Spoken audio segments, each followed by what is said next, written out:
They are silenced voices, once travelers Angela Rahorn, Daniel Moore, just 24, their families here to hold a man and his company accountable for failure.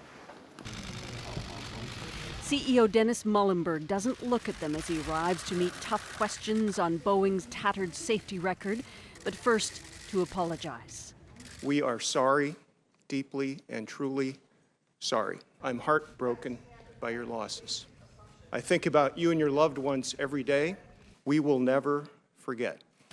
You could please stand so we could thank you all. To press that point, Senator Richard Blumenthal calls on families to stand up before heaping blame on Boeing for not one but two catastrophic crashes. Not only preventable, but was the result of a pattern of deliberate concealment.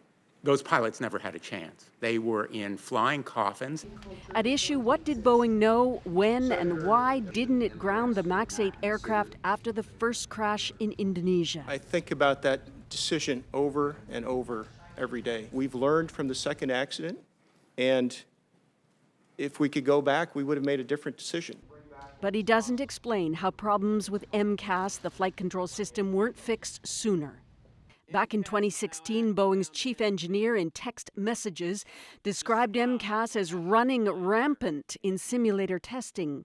How did your team not put it in front of you, run in with their hair on fire, saying, we got a real problem here?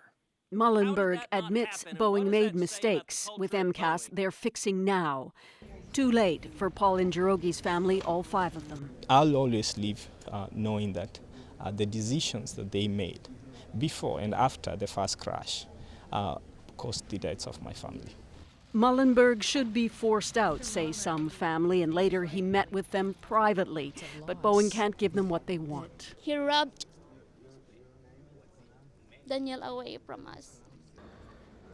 Susan Ormiston, CBC News, Washington. Now, Boeing's 737 MAX series planes are still banned from flying worldwide. They were grounded in March after the second crash.